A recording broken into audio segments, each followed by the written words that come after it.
শ্রোতা বন্ধুরা, আজ আপনাদের জন্য থাকছে দুটো অত্যন্ত হৃদয়স্পর্শী ঘটনা। একটা ভগবান শ্রীকৃষ্ণের আশীর্বাদে, আর একটা মা শারদার পরম কৃপালাভের ঘটনা। নমস্কার শ্রোতা বন্ধুরা, ভূত ভগবান চ্যানেলে আপনাদের সকলকে অনেক স্বাগত। আশা করি সবাই খুব ভালো আছেন, সুস্থ আছেন, আনন্দে আছেন। আমাদের চ্যানেলের এই ভিডিওগুলো যদি আপনার ভালো লেগে থাকে অবশ্যই কিন্তু চ্যানেলটাকে সাবস্ক্রাইব করবেন, ভিডিওগুলোকে লাইক করবেন, আর পুরো ঘটনাটা শোনার পরে আপনাদের ঠিক কেমন লাগলো সেই মতামত কিন্তু অবশ্যই জানাবেন। আর আপনাদের জীবনেও যদি এরকম কোনো ভৌতিক, অলৌকিক, দৈবিক, অতিজাগতিক কোনো ঘটনা থাকে তাহলে সেগুলো কিন্তু আপনারা আমাদের কাছে লিখে পাঠিয়ে দিতে পারেন। তার জন্য আমাদের চ্যানেলের অ্যাবাউট সেকশনে যাবেন, সেখানে দেখবেন ইমেল আইডি মেনশন করা আছে। সেই ইমেল আইডিতে ইমেল করে আপনারা আপনাদের সেই ঘটনা আমাদের কাছে অনায়াসে পাঠিয়ে দিতে পারেন। আর আপনারা বহুদিন থেকেই আমাদের কাছে আবদার করছিলেন ইউএসএতে যেখানে থাকি সেখানে আশেপাশের বাড়িঘর কীরকম, সেখানে কি কি পাওয়া যায়, রাস্তাঘাট কীরকম, এইগুলো যেন এই চ্যানেলে তুলে ধরা হয়। তো সেগুলো তো এই ভূত ভগবান চ্যানেলে তুলে ধরা সম্ভব নয়। তো সেই জন্যই ভূত ভগবান চ্যানেলের নতুন নিবেদন দ্য বংশপার, এই চ্যানেলের লিঙ্কটা আমি ডেসক্রিপশানে দিয়ে দেবো। আপনাদের যদি ভালো লাগে আপনারা সেই ডেসক্রিপশানে লিঙ্ক থেকে চ্যানেলে যেতে পারেন। আশা করি আপনাদের ভালো লাগবে, আর যদি ভালো লাগে তাহলে কিন্তু ওই চ্যানেলটিকেও সাবস্ক্রাইব করবেন, পাশে থাকবেন। তো চলুন বন্ধুরা, আমি আজকের ঘটনা আপনাদের সামনে উপস্থাপনা করা শুরু করছি। প্রথমে আমি যে ঘটনাটা আপনাদের সামনে এখন বলবো সেই ঘটনাটা আমাকে আসানসোল থেকে অরুন্ধতী ভট্টাচার্য লিখে পাঠিয়েছেন। অরুন্ধতী দি এই ঘটনাটা ওনার নাতনির সাহায্য নিয়ে ইমেল করেছেন এবং উনি রিকোয়েস্ট করেছেন যেন পুরো ঘটনাটা পড়ে আমি নিজের মতো করে গুছিয়ে আপনাদের সকলের সামনে প্রেজেন্ট করি। তো আমি সেই চেষ্টাই করছি। তো আশা করি উনি যেভাবে ঠিক লিখেছেন আমি ঠিক সেভাবেই আপনাদের সামনে ঘটনাটা উপস্থাপনা করতে পারবো। তো ঘটনাটা সূত্রপাত হচ্ছে, প্রথমে আমি ঘটনা সম্পর্কিত কয়েকটা কথা একটু আপনাদেরকে বলে নিই, তাহলে আপনাদেরও ঘটনাটা বুঝতে সুবিধা হবে, আমারও বোঝাতে সুবিধা হবে। এই অরুন্ধতী দি যিনি ঘটনাটা লিখেছেন, ওনার 2 ছেলে এবং 1 মেয়ে। ওনার হাজবেন্ড সবাই একসাথেই কিন্তু ওই ওনাদের যে আসানসোলে যে বাড়িটা রয়েছে সেই বাড়িতে থাকতেন। এবার আস্তে আস্তে দিন চলে যায়, ওনার ছেলেমেয়েরাও বড় হতে থাকে। তো ওনার মেয়ের প্রথমে বিয়ে হয়, মেয়ের কিন্তু আসানসোলের মধ্যেই বিয়ে হয়, এবং ওনার যে 2 ছেলে ছিল সেই 2 ছেলেই ব্যবসার সাথে যুক্ত হয়, এবং পুরো ভরপুর একটা সংসার বলতে যেরকম বোঝায় ঠিক সেরকমই। ওনাদের যথেষ্ট আর্থিক সচ্ছলতা ছিল। এভাবে তারপরে আস্তে ওনার মেয়ের বিয়ের পরে ওনার 2 ছেলেরও বিয়ে হয়ে যায়। এরপরে বাড়ি ভর্তি লোকজন নিয়ে খুব সুন্দরভাবে ওনার সংসার কাটছিল। আচ্ছা, ছোটবেলা থেকে এই অরুন্ধতী দি যেটা লিখেছেন যে উনি মা শারদাকে ভীষণ মানতেন। মা শারদার ছবি দেখতে ওনার খুব ভালো লাগতো। পুজো যখন উনি করতেন, ওনার যে ঠাকুর ঘর ছিল সেখানে উনি একটা বড় মা শারদার ছবি, রামকৃষ্ণ পরমহংসদেব, মা শারদা, স্বামী বিবেকানন্দ, সেই ছবি রাখতেন। এবং মা শারদার যে কথা, সেই কথামৃতর যে বই, সেগুলো কিন্তু উনি সমস্ত বাড়িতে রাখতেন, নিয়মিত সেগুলো পড়তেন, এবং নিয়ম করে বছরে 2 বার উনি দক্ষিণেশ্বরে এবং বেলুড় মঠে আসতেন। একটা হচ্ছে শীতকালে একবার ওনারা আসতেন, আর দ্বিতীয় যেটা আসতেন সেটা হচ্ছে পুজোর সময়, পুজোর আগ দিয়ে যখন পুজোর জন্য জামা কাপড় কেনাকাটা হতো, তো ওনারা সকাল সকাল কলকাতা চলে আসতেন এবং এসে প্রথমে ওনারা দক্ষিণেশ্বর মায়ের মন্দিরে যেতেন, সেখানে মা ভবতারিণীকে পুজো দিয়ে তারপর ওখানে যে মা শারদার যে বাড়িটা রয়েছে যেখানে উনি থাকতেন সেইখানে দর্শন করে বেলুড় মঠ গিয়ে তারপরে ওনারা শপিং করতেন। এই বছরে 2 বার ওনার ওই আসানসোল থেকে কলকাতা এসে দক্ষিণেশ্বর বেলুড় মঠ দর্শন তো করতেনই, এছাড়াও যদি বছরের অন্য কোনো সময় কোনো কারণে কলকাতা আসতে হতো, যেহেতু ওনাদের আত্মীয় স্বজন থাকতেন, তো অরুন্ধতী দি এখানে আসবেনই আর কি। ওনার এত ভালো লাগতো এই বেলুড় মঠে আসতে, দক্ষিণেশ্বর মায়ের কাছে আসতে। তো এটা উনি লিখেছেন। এবার এই মায়ের কথা মা যা যা তার ভক্তদেরকে বলতেন, যেভাবে বোঝাতেন অনেক জটিল বিষয় অত সহজ করে, তো এগুলো ওনার পড়তে খুব ভালো লাগতো এবং উনি মনে প্রাণে একদম নিজের মায়ের মতোই মা শারদাকে শ্রদ্ধা ভক্তি করতেন। তো দিন যাচ্ছে, সময় এগিয়ে যাচ্ছে, এই করতে করতে হঠাৎই একদিন ওনার হাজবেন্ড, এই অরুন্ধতীদির হাজবেন্ড অসুস্থ হয়ে পড়লেন এবং এমনভাবে উনি অসুস্থ হলেন, দীর্ঘ প্রায় 15-16 দিন উনি ভোগেন এবং ভোগার পরে উনি কিন্তু আনফর্চুনেটলি মারা যান। ওনার বয়সও যথেষ্ট হয়েছিল, ওনার হাজবেন্ড ওনার থেকে বেশ অনেকটাই বয়সে বড় ছিল। যাই হোক, তো মারা যান এবারে যখন এই অরুন্ধতিদির হাজবেন্ড মারা গেলেন, তখন কিন্তু পুরো পরিবারে একটা বিশাল শক এলো। কারণ ওনার যে হাজবেন্ড যিনি ছিলেন, তিনি পুরো সংসারটাকে না একদম এক ছাদের তলায় বেঁধে রেখেছিলেন। ওনার নিজের হাতে তৈরি পুরো বিজনেস, সেই বিজনেস 2 ছেলে সামলাচ্ছে। তারপর ওনাদের যে বড় বাড়ি, সেই বাড়ির কোথায় কীরকম কনস্ট্রাকশন হবে, মানে ওনার ইনস্ট্রাকশন মতো পুরো বাড়িটা বানানো হয়েছিল। এবং 2 ছেলে, মেয়ে আসতো, মেয়ে যেহেতু পাশেই থাকতো, তো মেয়েরও মাঝে মধ্যেই আসা যাওয়া ছিল। সমস্ত কিছু মিলিয়ে একটা এত হাসি খুশি একটা পরিপূর্ণ সংসার, সেখান থেকে হঠাৎ করে এই অরুন্ধতিদির হাজবেন্ডের মারা যাওয়াটা মানে উনি কোনোভাবেই মেনে নিতে পারেন না। এবং যেটা উনি লিখেছেন যে যখন এই ঘটনাটা ঘটে যায়, তখনও কিন্তু উনি ঠিকমতো মানে বুঝে উঠতে পারছিলেন না যে অ্যাকচুয়ালি ব্যাপারটা কি ঘটলো বা কেনই বা ঘটলো। উনি কিছুই বুঝতে পারছিলেন না। যাই হোক, তো সেটা একটা প্রচণ্ড একটা মানে একটা শক, একটা শোক, বিশাল একটা খুবই একটা দুঃখ কষ্টের একটা সময় যায়। কিন্তু ওই যে বলে সময় কখনো থেমে থাকে না, তো ওনাদের ওনাদের পরিবারের ক্ষেত্রেও সেটাই হলো। এই শোকটা সবাই আস্তে আস্তে সামলে উঠে যে যার মতো নিজের কাজে বিজি হয়ে পড়লো, কারণ সংসার চালাতে হবে, বিজনেস করতে হবে। তো 2 ছেলে যেরকম সকালবেলা উঠে ব্যবসার কাজের জন্য বেরিয়ে যেত, সেরকমই হতে লাগলো। ওনার মেয়ে যে ছিল, সেও মাঝে মধ্যে আসতো, এসে দেখা সাক্ষাৎ করতো, কিন্তু তারও আলাদা সংসার ছিল, সেখানে সে বিধি হয়ে গেল। এবার ওনার যে 2 ছেলের বউ ছিল, তাদের মধ্যে একজন যে ছেলের বউ, সে ওখানকারই একটা লোকাল স্কুলে পড়ান। তো তারও স্কুল স্টার্ট হয়ে যায়, তাকেও স্কুলে যেতে হতো। এবার সংসারের সময় সবাই খুব ভালো ছিল, বাট এই অরুন্ধতিদির যেটা মনে হতে থাকলো যে সব কিছু ভালো হলেও, সব কিছু ঠিকঠাক থাকলেও ওনার মনে হতে থাকে যেন কিছুই ঠিক নেই। এবার উনি আর কি করবেন, এই মনোকষ্ট নিয়ে উনি বহুদিন বাড়িতে থাকলেন। এবং যেটা উনি ইমেলে লিখেছেন যে উনি সাজতে গুজতে ভীষণ ভালোবাসতেন, মানে ভীষণ ভালোবাসতেন। সাজা গোজাটা কিন্তু ওনার সবসময় খুব মানে একটা পছন্দের বিষয় ছিল। সবসময় শাড়ির সাথে ম্যাচিং জুয়েলারি, মানে তারপরে পায়ের জুতো থেকে শুরু করে সব কিছু উনি ম্যাচিং পরতে, ঠিকঠাক ভাবে নিজেকে মেনটেন রাখতে উনি খুব পছন্দ করতেন একটা সময়। কিন্তু এই ঘটনাটা যে মুহূর্তে ওনার জীবনে ঘটে গেল, ওনার জীবনটা কিন্তু পুরোপুরি পাল্টে গেল। এবং উনি কি করলেন, উনি সাজগোজ তো দূরহস্ত, উনি নিজেকে সব কিছুর থেকে মনে হলো যেন উনি গুটিয়ে নিলেন। মানে বাড়িতে কোনো পুজো আর্চা হবে, বা ওনার বাড়িতে ওনার ছেলে বা ছেলের বউ কারোর হয়তো জন্মদিন, সমস্ত ব্যবস্থাপনা কিন্তু অরুন্ধতিদি নিজে একা হাতে করতেন।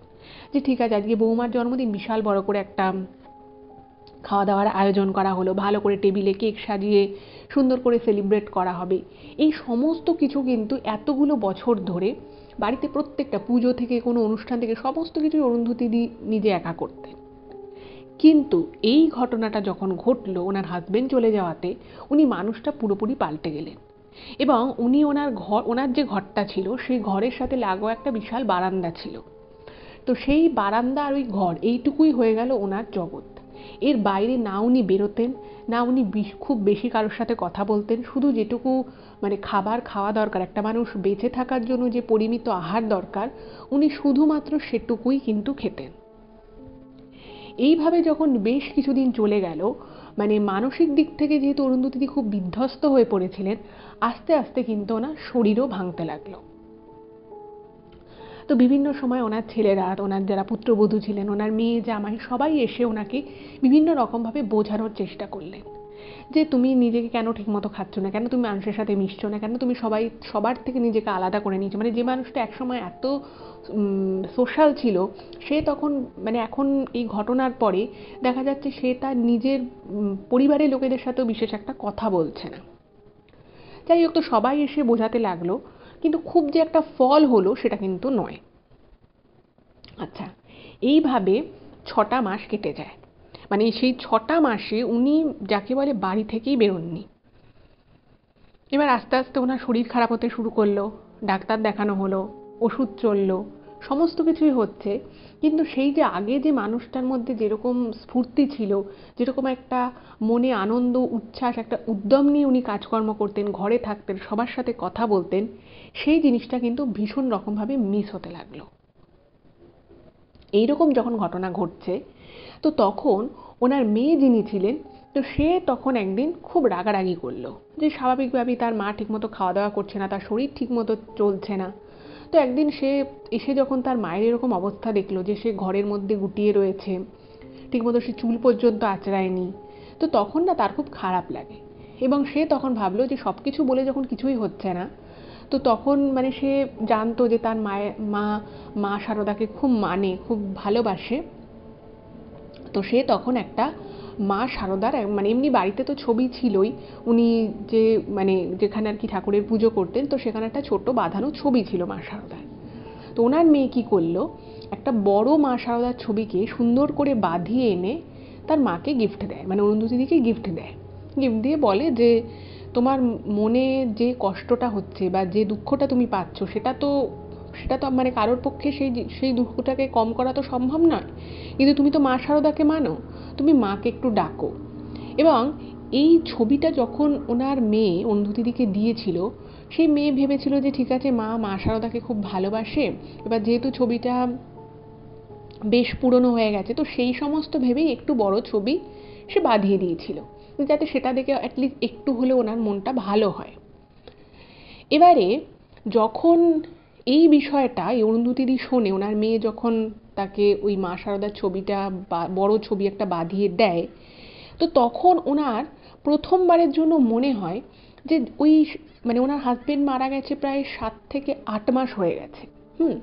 এবং এই 7 থেকে 8 মাসের মধ্যে অরুন্ধতীদি, যিনি নিজে দুবেলা পুজো করতেন, মানে প্রচুর উনি ঠাকুরের নাম গান করতেন, সেই মানুষটা ওই ওনার হাজবেন্ড মারা যাওয়ার পর থেকে নিজেকে এমনভাবে গুটিয়ে নিয়েছে যে ওই মানে দুবেলা জাস্ট নামকে বাস্তে একটু পুজো দিতে হয় ঠাকুরের সামনে, সেটুকুই উনি করেছেন। কিন্তু ওই মন প্রাণ ঢেলে ঠাকুরকে ডাকা বা ঠাকুরের সাথে নিজের একটা কানেকশন বিল্ড করা, যেটা উনি একসময় প্রত্যেক দিন করতেন, প্রত্যেক দিন ঠাকুরের নাম গান করতেন, মা সারদার বই পড়তেন, ওনার বাণী পড়তেন, সেগুলো কিন্তু উনি পুরোপুরি ছেড়ে দিয়েছিলেন, মানে একদম ছেড়ে দিয়েছেন। কোনো আর সেরকমভাবে করে কোনো রকমের দুবেলা ওই ঠাকুরকে জল মিষ্টিটুকু দিতে হয়, শুধু সেটুকু দিয়েছেন। তো এই ছবিটা দিয়ে তো তার মেয়ে নিজের বাড়ি চলে যায়। কিন্তু এর পরে অরুন্ধতীদি বুঝতে পারেন যে আমি তো একটা কিছু তো ভুল করেইছি, এটা তো মানে স্বাভাবিক বিষয় হতে পারে না। আমি কেন এতদিন মানে আমার জীবনে এত দুঃখ এত কষ্ট আমি পাচ্ছি, সব কিছু থেকেও আমার কাছে মনে হচ্ছে আমার কি নেই, অনেক কিছুই নেই। আমি মা সারদাকে এর মধ্যে ভুলে গেলাম। আমি তো মা সারদাকে আমি নিজের মায়ের মতো ভালোবাসতাম, কিন্তু এত কিছু আমার জীবনে হলো। আমি ঠাকুরের উপরে আমার একটু অভিমান হয়েছিল যে কেন এই জিনিসটা হলো, কেন আমার হাজবেন্ডকে নিয়ে নিল, কিন্তু এর মধ্যে আমি ভগবানকে একবারও ডাকলাম না, আমি আমার মা সারদাকে ডাকলাম না। এই বিষয়গুলো না ওনার মনের মধ্যে আস্তে আস্তে আসতে থাকে, এবং উনি নিজেই খুব ওনার দুঃখ লাগে, ওনার খারাপ লাগতে থাকে যে আমি এটা কি করলাম। আমি এতগুলো দিন 7-8 মাস হয়ে গেল আমি মায়ের ছবিটার দিকে, মানে ওনার ঘরেও তো মা সারদার ছবি ছিল, উনি ভাবছেন যে আমি মা সারদার ছবিটার দিকে এই 8 মাসে তো ভালো করে একবার চেয়ে পর্যন্ত তাকাইনি, আমি শুধু নিজের দুঃখ নিজের কষ্টটুকুই ভেবে গেছি। যাই হোক, তো এইটা ভেবে না ওনার খুব মানে উনি নিজে খুব অনুতপ্ত বোধ করতে থাকেন। তখন মানে যেদিন আর কি ওনার মেয়ে ওনাকে এই মা সারদার ছবিটা দিয়েছিলেন, সেদিন সারা রাত উনি যেটা লিখেছেন ইমেলে, উনি বিছানায় বসে শুধুমাত্র এই কথাটাই ভাবেন যে মা সারদাকে আমি ছোট থেকে এত ভালোবাসি, আজকে আমার হাজবেন্ড মারা গেল, সেই শোকটা পেয়ে আমি মাকে একবারও ডাকলাম না, এটা কি করে হয়, আমি এতটা কি করে চেঞ্জ হয়ে গেলাম। তো সেদিন সারা রাত উনি এত ভাবলেন, খুব একটা গভীর এই বিষয়টা নিয়ে চিন্তা করেন, এবং তারপরে উনি ভাবেন যে না, আমাকে এবার জীবনে মানে একটা অন্য রকমভাবে আমাকে জীবনটাকে ভাবতে হবে।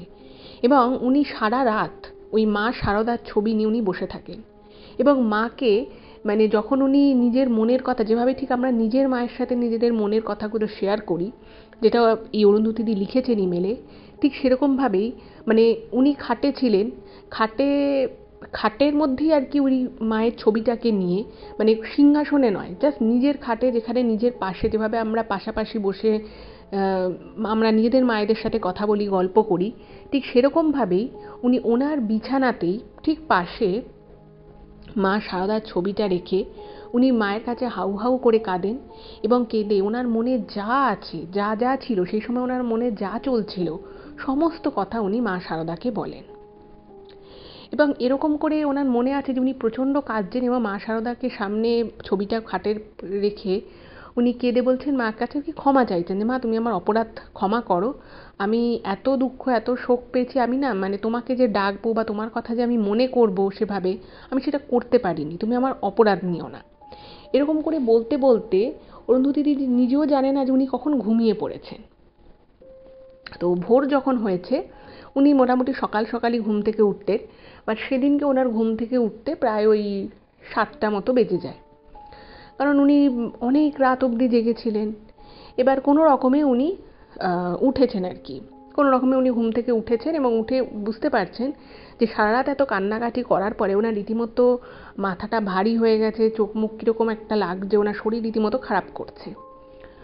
তো উনি ওনার ঘর থেকে বেরোন, তো ঘর থেকে বেরোনোর পরে ওনার যে ছেলের বউ ছিল তো সে দেখে বুঝতে পেরেছে হয়তো ওনার শরীর টরীর খারাপ রয়েছে, তো ওনাকে বলেছে যে আপনাকে কিছু করতে হবে না, আপনি আপনার ঘরে গিয়ে রেস্ট নিন।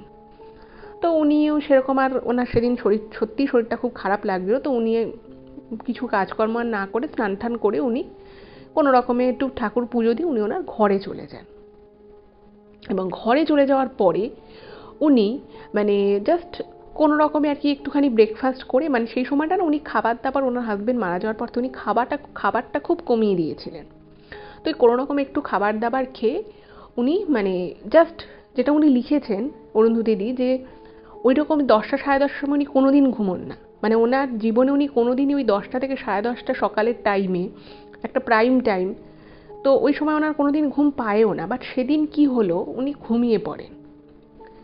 এবং ঘুমিয়ে পড়ার পরে উনি বুঝতে পারেন, মানে ঘুমের মধ্যেই একটা ওনার ফিল আসতে থাকে বা উনি হ্যালুসিনেট করতে থাকেন যে ওনার মাথার কাছে মা শারদাকে আমরা যে রূপে পুজো করি, যেভাবে মায়ের মা ওই সাদা লাল পের শাড়ি পরে রয়েছেন, মায়ের চুলটা একদিকে করা, ঠিক যেরকমভাবে মায়ের ছবি দেখে বা মায়ের মূর্তি যেরকম আমরা দেখে ছোট থেকে অভ্যস্ত, ঠিক সেরকম রূপে উনি ফিল করতে থাকেন, মানে ওনার স্বপ্নের মধ্যে আসতে থাকে যে ওনার মাথার কাছে ওরকমভাবে ঠিক মা শারদাকে যেরকম লাগে ঠিক সেরকমভাবে কেউ দাঁড়িয়ে রয়েছে, এটা উনি ভাবতে থাকেন। এবং উনি দেখেন যে মা শারদা স্বয়ং এসে ওনার মাথায় হাত বুলোচ্ছে এবং হাত বুলোতে বুলোতে বলছে যে তুই যদি ঠিকঠাক খাওয়া দাওয়া না করিস তাহলে তো তোর শরীর আরও ভেঙে পড়বে, তুই ঠিক করে খাওয়া দাওয়া কর, এরকম করে মানে উনি দেখছেন স্বপ্নে যে ওনার মা, মানে এই শারদা মা আর কি, এই অরুন্ধতীদির মাথায় হাত বোলাচ্ছে। এবার এইটা যখন উনি ভাবছেন তখন যেটা উনি ইমেলে লিখেছে, ঠিক যেভাবে লিখেছেন এই ব্যাপারগুলো আমি ঠিক সেভাবেই আপনাদেরকে বলার চেষ্টা করছি। তো উনি না সেই মুহূর্তে বুঝতে পারেন যে মানে সেই সময় ওনার কিন্তু উনি যে খুব গভীর ঘুমে রয়েছেন তা নয়, কারণ বুঝতেই পারছেন যে ওই টাইমটা উনি কোনোদিনই ঘুমোন না, সকালবেলা 10টা সাড়ে 10টা, এবার ঘুমটা ওনার কিন্তু ভেঙেই গেছে। বাট উনি যেটা লিখেছেন ইমেলে যে ওই সময়টা উনি পরিষ্কার বুঝতে পারছেন যে ওনার মাথায় কেউ হাত বোলাচ্ছে, এটা একদম শিওর। আর ওনার ঘরে উনি যেহেতু নিজের মতো করে একটু থাকতে ভালোবাসতেন বা ওই সময়টা উনি নিজেকে সবার থেকে একটু গুটিয়ে নিয়েছিলেন, তো উনি বেশিরভাগ সময় কিন্তু ঘরের দরজা বন্ধ করে দিতেন। ফলে বাইরে থেকে কেউ এসে, সে ওনার ছেলের বউ হোক বা ওনার মেয়ে হোক বা ওনার কোনো নাতি নাতনি হোক, তাদের পক্ষে কারোর ওই বন্ধ দরজা খুলে এসে ওনার মাথায় হাত বোলানোর কিন্তু কথা নয়। এবং উনি বুঝতে পারেন যে ওনার পুরো মাথা থেকে পুরো শরীর অবধি একটা অদ্ভুত রকমের একটা আলোড়ন পড়ছে, ওই যে মাথায় কেউ হাত বোলাচ্ছে এটা উনি বুঝতে পারছেন এবং উনি চোখ বন্ধ করে ইমাজিন করতে পারছেন বা উনি হ্যালুসিনেট করছেন ঘুমের মধ্যে বা স্বপ্ন দেখছেনও বলা যেতে পারে যে মা শারদা স্বয়ং ওনার মাথায় হাত বোলাচ্ছে। এবং শুধু হাত বোলাচ্ছেন তাই নয়, এই কথাগুলো ওনাকে বলছে যে তো ভালো করে খেতে হবে, খাওয়া দাওয়া ঠিকমতো করতে হবে, শুধু এইটা বলেছেন তা নয়, উনি আরও বুঝতে পারেন মা শারদা ওনাকে বলছে যে অনেক কাজ আছে এখনো তোমার জীবনে আরও অনেক কাজ আছে করার, তোমাকে অনেক অনেক দূর এগোতে হবে, অনেক বড় বড় কাজ করতে হবে, অনেক মানুষের তাতে ভালো হবে, তোমাকে ভালো থাকতেই হবে, এরকম করে উনি বলছেন আর মা শারদা বলছেন আর এই অরুন্ধতীদির মাথায় হাত বোলাচ্ছে। এর মধ্যে এরকম যেহেতু অড টাইমে উনি গিয়ে শুয়ে পড়েছেন, তো বাড়ির সবাই একটু ঘাবড়ে গেছে যে কী ব্যাপার হলো, ওনার কি শরীর টরীর খারাপ করছে। তো এর মধ্যে বাইরে থেকে দরজা ধাক্কানোর আওয়াজ উনি পান।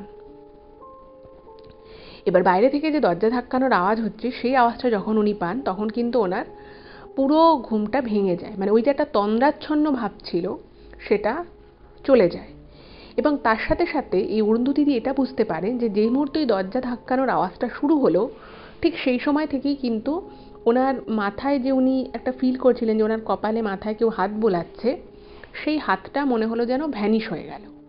এবং ওই যে যেই সময় অরুন্ধতী দির মাথায় উনি যে স্বপ্নে দেখছেন যে মা শারদা এসে ওনার মাথায় হাত বোলাচ্ছেন, ওনার পুরো শরীরটা না একটা অদ্ভুত রকমের শান্ত, একটা খুব মানে স্নিগ্ধ শান্ত একটা ভালো অনুভূতি উনি পাচ্ছিলেন। পুরো মনে হলো যেন, মানে ওনার মনে হচ্ছিল, যেটা উনি ইমেলে লিখেছেন, যে পুরো শরীর জুড়িয়ে যাওয়া বলতে যেরকম বোঝায়, যে মানে প্রকাণ্ড গরমে কালবৈশাখীর বৃষ্টির পরে যে ঠান্ডা হাওয়াটা দেয়, সেই ঠান্ডা হাওয়াতে ঠিক যেভাবে মানুষের শরীরটা জুড়িয়ে যায়, অরুন্ধতীদির ক্ষেত্রেও কিন্তু পুরো মনে হচ্ছিল যেন ওনার পুরো শরীরটা একেবারে জুড়িয়ে যাচ্ছে যখনই ওই মা শারদা ওনার মাথায় হাত বোলাচ্ছে। যাই হোক, তো সেটা তো ভেঙে গেল ওই দরজা ধাক্কানোর আওয়াজে। তো উনি ভিতর থেকে বললেন যে আমি একটু শুয়েছি, আমি আসছি, 5 মিনিটের মধ্যে আমি দরজা খুলে নিচে আসছি। তো ওনার ঘরটা দোতলায় ছিল। এবার তো ওনার যখন আওয়াজ পেয়েছে বাড়ির লোক, তো বলেছে যে ঠিক আছে তুমি আস্তে আস্তে আসো, কোনো ব্যাপার না, তুমি হঠাৎ করে বেটাইমে শোয়া হয়েছে, তো সবাই চিন্তায় পড়ে গেছে। তো তারপরে উনি নিচে যান, নিচে গিয়ে বলেন যে আমি ঠিক আছি, আমার একটু শরীরটা ভালো লাগছিল তাই আমি শুয়েছি। তো বললো সবাই ঠিক আছে। এরপরে যে ঘটনাটা ঘটে সেটা হচ্ছে যে উনি মনে মনে ভাবতে থাকেন যে ব্যাপারটা কি হলো। অরুন্ধতী খুব অবাক হয়ে যায় এটা ভেবে যে ওনার ঘরে কে ঢুকেছিল। প্রথমে ওনার প্রশ্ন আসে, যে মনে যে আসে যে ঘরে কি অন্য কেউ তাহলে ঢুকেছিল। কিন্তু উনি দেখলেন যে উনি যখন ওনার ঘুমটা পুরোপুরি ভেঙে গেল তখন উনি ওনার নিজের ঘরে ছিটকিনি খুলে, দরজা খুলে তারপরে উনি নিচে গেলেন। ফলে ঘরে সেই সময় অরুন্ধতী ছাড়া আর অন্য কারোর বাইরে থেকে আসার কোনো চান্স নেই। আচ্ছা, এটা 1 নম্বর গেল। দ্বিতীয় নম্বর ব্যাপার হচ্ছে, ওই যে মা শারদার যে হাতটা বোলালেন, মানে উনি যে স্বপ্নে এটা দেখলেন, এরপর থেকে উনি না মানে শারীরিক দিক থেকে যে ওনার যে একটা বিশাল দুর্বলতা কাজ করছিল, শরীর ওনার ভালো যাচ্ছে, ওনার প্রেশার খুব লো হয়ে গেছিলো, যেটা ওষুধ খেয়ে খাবার খেয়েও ঠিক হচ্ছিল না। বাট ওই ঘটনার পর থেকে যেই মুহূর্তে উনি স্বপ্নে দেখলেন যে মা শারদা ওনার মাথায় হাত বুলোচ্ছেন, এরপর থেকে কিন্তু ওনার শরীরে একটা অদ্ভুত রকমের চেঞ্জ এলো। ওনার যা যা সেই সময় কমপ্লিকেশানস হচ্ছিল, ওনার প্রচণ্ড মাথা ধরে যাচ্ছিল, প্রেশার প্রচণ্ড লো থাকছিল, ওনার ডায়াবেটিক কিছু সিনড্রোম দেখা দিচ্ছিল, প্রি ডায়াবেটিক ব্যাপার ছিল, সেই সমস্ত কিছু কিন্তু আস্তে আস্তে ঠিক হতে লাগলো।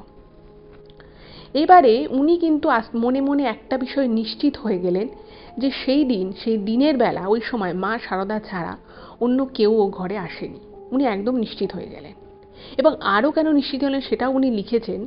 উনি বুঝতে পারেন যে মানে ওই যেই মুহূর্তে আর কি ওই দরজা ধাক্কানোর আওয়াজটা হলো, তখন যখন উনি জেগে গেলেন, তো ওনার পুরো ঘরটা একটা সুন্দর মিষ্টি গন্ধে পুরো ভরে ছিল। যে মিষ্টি গন্ধটা, মানে একটা ধূপ ধুনো ফুল চন্দন দিয়ে পুজো টুজো দিলে সমস্ত কিছু মিলিয়ে এক ধরনের একটা গন্ধ তৈরি হয়, তো তো সেরকম একটা গন্ধে মনে হলো যেন পুরো জায়গাটা ভরে গেছে। বাট ওনার যে ঠাকুর ঘর সেটা কিন্তু ওনার ঘর থেকে অনেক দূরে, আর ঠাকুর ঘরে উনিই পুজো দেন। আর যেরকম গন্ধ ঘরে হয়েছিল সেরকম গন্ধ বাড়িতে আসা সম্ভব না, কোনো ধূপকাঠিও জ্বললে ওরকম গন্ধ আসে না। তো এরপরে উনি ওনার মনে যত দুঃখ যত কষ্ট ছিল সমস্ত কিছু কিন্তু ওই মা শারদা যিনি ছিলেন তার কাছে উনি জানাতেন। এবং ওই মা শারদাকে উনি ওনারই খাটের পাশে একটা টেবিল ছিল, তো সেই টেবিলটাকে পরিষ্কার করে সেই টেবিলের মধ্যে উনি একটা ছোট বাক্স মতো রেখেছিলেন। তো সেই বাক্সের মধ্যে একটা মখমলের কাপড়ের উপরে ওই মা শারদার ছবিটা উনি রাখতেন। এবং যখন উনি যেখানে যেতেন ওই মায়ের ছবিটা ছাড়া উনি মানে নড়তেন না, মানে যেখানেই যাবেন ওই মায়ের ছবিটা, এবং রাতে শোয়ার সময় কিন্তু ওই মায়ের ছবি নিয়ে উনি শুতেন।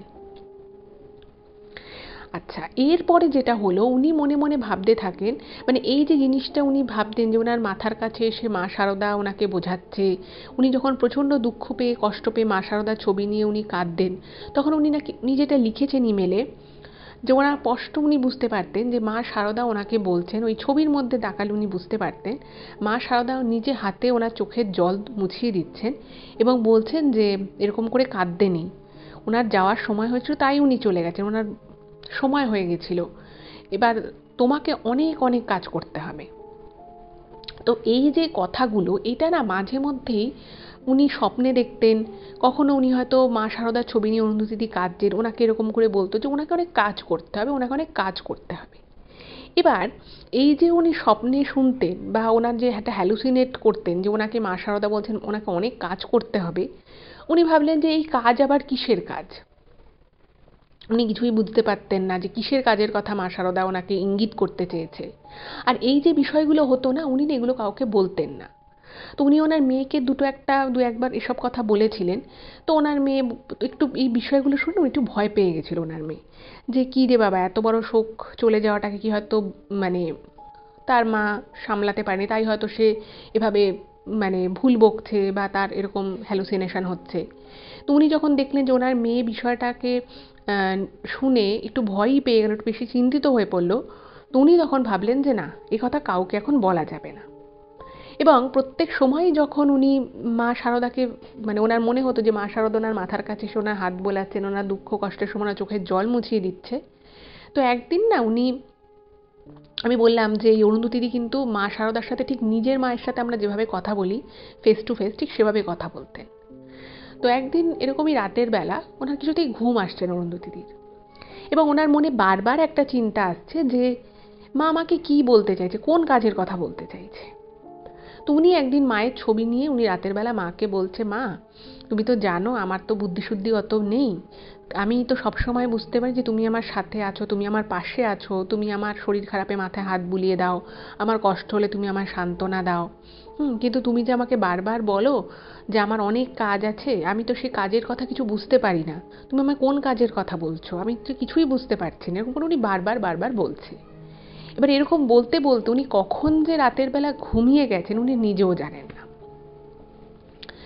এরপরে যেটা হয়, সেদিনই ভোর রাতে ওনার আবার একটা তন্দ্রাচ্ছন্ন অবস্থার মধ্যে উনি চলে আসেন, গভীর ঘুমটা ভেঙে যায় কিন্তু একটা তন্দ্রাচ্ছন্ন ব্যাপার ছিল। তো সেই সময় উনি বুঝতে পারেন মা সারদা ওনার মাথার কাছে এসছেন। এবং এখানে আর একটা কথা অরুন্ধতিদি লিখেছেন ইমেলে, যে এই বিষয়টা যখনই হয় উনি চোখটা পুরোপুরি খুলতে না পারলেও হালকা হালকা খুলতে পারেন। তো সেই হালকা চোখটা যখন উনি খোলেন তখন নাকি উনি দেখেন যে ওনার পুরো ঘরটা এক অপূর্ব সাদা আলোতে ভরে গেছে, এবং সেই আলো কিন্তু একটা অন্য রকমের আলো, বলছে যে একটা আলো বা জ্যোতি বলতে পারি, সেরকম একটা জ্যোতির্ময় একটা প্রবাহ, আলোর প্রবাহ সৃষ্টি হয় ঘরের মধ্যে। সে আলো কোনো রকম কোনো পাওয়ারফুল লাইট দিয়েও সে আলো ঘরের মধ্যে আনা সম্ভব নয়, এটা কিন্তু ওনার কথা।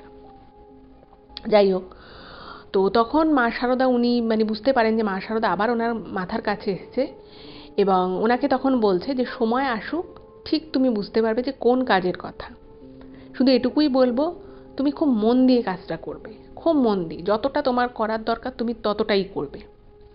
এই বলে আবার ওনার মাথায় হাত বুলিয়ে মা সারদা চলে যান। এবং আবার যখন সকালবেলা ওনার ঘুম ভাঙে উনি বুঝতে পারেন যে ঘর নর্মাল হয়ে গেছে ঠিক, কিন্তু ঘরের মধ্যে একটা কোথাও যেন সেই সুন্দর বিশুদ্ধ পবিত্র একটা মিষ্টি গন্ধ। যাই হোক, তো সেদিনের পর থেকে যেটা অরুন্ধতিদি লিখেছেন যে ওনার মনের মধ্যে না একটা অদ্ভুত রকমের, যে মানুষটা বেঁচে মরেছিল ওই 9 মাস 8-9 মাস, সেই মানুষটার মধ্যে হঠাৎ করেই একটা জীবনী শক্তি যেন সঞ্চার করে। ওনার হাজবেন্ডের মারা যাওয়াটাকে উনি কখনোই মেনে নিতে পারেননি, সেটা মেনে নেওয়া সম্ভব নয়, কিন্তু কোথাও যেন যেখানে উনি খাওয়া দাওয়া ছেড়ে দিয়েছিলেন, উনি চুল আঁচড়াতেন না, ঘর থেকে বেরোতেন না, সেই জায়গা থেকে উনি আস্তে আস্তে আস্তে আস্তে একটু একটু করে নিজেকে স্বাভাবিকভাবে আবার স্বাভাবিক ছন্দে উনি ফিরতে থাকেন। আচ্ছা, এর কিছুদিন পরে একটা ঘটনা ঘটে, সেটা হচ্ছে আমি আপনাদেরকে প্রথমেই বলেছিলাম যে অরুন্ধতিদি কিন্তু খুব সাজগোজ করতে ভালোবাসতেন, ভালো একটা শাড়ি পরবে, শাড়ির সাথে ম্যাচিং জুয়েলারি সমস্ত কিছুগুলো পরতে ভালোবাসতেন। এবং আরও একটা ওনার গুণ ছিল, সেটা হচ্ছে যে হয়তো আশেপাশে বাড়ির আশেপাশে কেউ বা চেনা পরিচিত কেউ হয়তো একটা শাড়ির ব্যবসা করছে বা কেউ হয়তো একটা জুয়েলারির ব্যবসা করছে, তো ওনার বাড়িতে যদি কেউ আসতো যে আমি পুজোর সময় বা অন্য সময়ও, যে আমি একটা নতুন শাড়ির ব্যবসা করছি, আমি এই 10টা শাড়ি এনেছি, যদি তোমার কোনোটা ভালো লাগে তুমি নিতে পারো। তো যেটা অরুন্ধতিদি লিখেছে যে প্রথম প্রথম এরকম প্রচুর মানুষ আসতো, এবং উনি ভালো না লাগলেও যে মানুষটা কষ্ট করে এসছে উনি হয়তো একটা দুটো জিনিস নিতেন। তো এরকম করেই একটি মেয়ে একদিন ওনার বাড়িতে আসে। তো বাড়িতে এসছে, তো বাড়িতে আসার পরে সেই মেয়েটি বলে যে ও নাকি ফেব্রিকের কাজ করছে, মানে কোনো শাড়ির উপরে কোনো পেন্টিং করা, এই সমস্ত কাজগুলো করে। তো তখন ওনার ওনার কাছে দেখিয়েছে বেশ কিছু কাজ। তো উনি বলছেন যে দেখো আমি তো আর এখন এসব পরি না, আমার প্রচুর আছে, এখন আর এসব ভালোও লাগে না। তো তুমি 3টে শাড়ি বরং দিয়ে যাও, আমার 2 ছেলের বউ আর আমার মেয়ের জন্য আমি নেব। তো সেই মেয়েটি 3টে শাড়ি ভালো দেখে দিয়ে যায় এবং উনি তার পয়সা দিয়ে দেন, যে টাকাটা আর কি হয়েছিল দিয়ে দেন। এর কিছুদিন পরে ওই মেয়েটি একদিন ওনার বাড়িতে আসে, অরুন্ধতিদির বাড়িতে আসে, এবং বাড়িতে আসার পরে সেই মেয়েটি না খুব কান্নাকাটি করছে। বলছে যে ওর মানে ওর আর কি হাজবেন্ড খুব একটা ভালো মানে রোজগার করে না, তো ও এই কাজটা করতো, কিন্তু যেখানে আর কি কাজটা করতো সেই কারখানাটা উঠে যাচ্ছে, মানে যে কারখানা থেকে ও জিনিস নিয়ে আসতো, নিজে হাতে পেন্টিং করতো, বেচতো, তো যাদের থেকে ও মাল নিত তাদেরই আর কি ব্যবসা উঠে যাচ্ছে। এবার ও কি করবে? তো ওনারও শুনে খুব খারাপ লাগে যে সত্যি তো এই মেয়েটা, ওর একটা বাচ্চা রয়েছে, যে মেয়েটি আর কি আসতো তার একটা ছোট বাচ্চা রয়েছে। তো তখন অরুন্ধতিদি বলছে যে আচ্ছা তুই তাহলে অন্য কোথাও কাজের চেষ্টা কর, যদি সেখানে কাজ পেয়ে যাস। এবার আসানসোলে কাজের মানে কলকাতার মতো তো অতটা বড় নয় তো যে সেখানে কাজের সুযোগ অনেক বেশি থাকবে। তো সেই মেয়েটি বলে যে হ্যাঁ আমি চেষ্টা করছি, কিন্তু আমি কোথাও কাজ পাচ্ছি না, আর আমি এই কাজটা খুব মন দিয়ে শিখেছিলাম। তো আমার আমার যা আর কি এখন আর্থিক অবস্থা, আমি নতুন করে যদি চাইও শুরু করতে, আমি শুরু করতে পারবো না, কারণ আমাকে মাল কিনতে হবে, সেই মাল কেনার জন্য অনেক দূর যেতে হবে, অনেক টাকা লাগবে, আমার কাছে অত টাকা নেই। এবার এই কথাটা যখনই অরুন্ধতিদি শোনেন ওনার না খুব খারাপ লাগে। তো অরুন্ধতিদি মানে আমি বললাম যে ওনারা একটা ব্যবসায়ী পরিবার থেকে বিলং করতেন, তো ওনার কাছেও যথেষ্ট টাকা পয়সা ছিল। তো উনি তখন ওনার নিজের জমানো টাকা থেকে একটা সামান্য পুঁজি ওই মেয়েটিকে দেন, এবং মেয়েটিকে দেওয়ার পরে বলে যে তুই একটা কাজ কর, তুই তো বলেছিস তুই এরকম শাড়ির উপরে আঁকতে পারিস বা এই ধরনের পেন্টিংসের কাজ বা আরও যেগুলো বাটিক প্রিন্ট এই ধরনের কাজগুলো তো তুই করতে পারিস, তো তুই একটা কাজ কর, তোকে আমি এই টাকাটা দিচ্ছি, তুই নিজে ব্যবসা শুরু কর, তুই তো জানিস মানে মোটামুটি কিছু তো জানিস কীভাবে কীভাবে কাজগুলো করতে হয়, তো তুই আবার নতুন করে শুরু কর। এবার ওই মেয়েটিকে যখন ওই টাকাটা অরুন্ধতিদি দিয়েছিলেন, তো তখন মেয়েটা তো মানে ভীষণ খুশি হয়, ও মানে ভাবতে পারেনি। এবার তখন ওই মেয়েটি বলে যে তুমি আমাকে এত বড় সাহায্য করছো, তো ঠিক আছে আমি তোমার এই টাকাটা নিচ্ছি, এই টাকাটা তো আমি তোমাকে ফেরত দিয়ে দেবই যদি ব্যবসাটা ভালো মতো চলে, ইভেন যা টাকা আসবে এখান থেকে আমি তোমায় কিছু কিছু করে এর থেকে কিন্তু টাকা দেবো। তো অরুন্ধতিদি মানে উনি নিজে আর অতটা কিছু বুঝতেনও না, উনি বলছেন যে ঠিক আছে তুই কাজটা কর, আগে চলুক তারপরে এসব ভাবা যাবে। এবং অদ্ভুতভাবে অরুন্ধতিদি যেই টাকাটা ওকে দিয়েছিল, খুব বেশি টাকা নয়, মাত্র 15,000 টাকা দিয়েছিল। তো সেই 15,000 টাকা থেকে ও কিন্তু নিজের চেষ্টায়, এবং শুধু নিজের চেষ্টা বলে নয়, এবং অরুন্ধতিদি কিন্তু মাঝখানে, এটা আমি নিজের থেকে বলবো যে উনি কিন্তু শুধু টাকাটা দিয়েছিলেন তাই নয়, উনি ইমেলে লিখেছেন যে এই ধরনের কাজ করতে অনেক জায়গা লাগে, শাড়ি ঠাড়ির উপরে কাজকর্ম করা, প্রিন্টিংয়ের কাজ করা।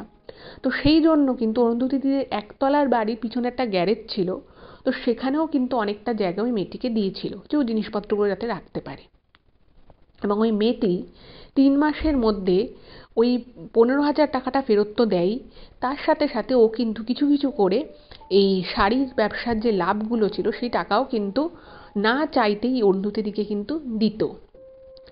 এবং যখন এরকম করে আস্তে আস্তে ওর ব্যবসাটা বাড়তে থাকে, তখন ওই অরুন্ধতিদি আরও 3-4টে মেয়ে, ওনার বাড়িতে একটি মেয়ে কাজ করতো, তার একজন পরিচিত ছিল, এরকম করে 3-4 জনকে কিন্তু এই সেম কাজে উনি ঢুকিয়ে দেন।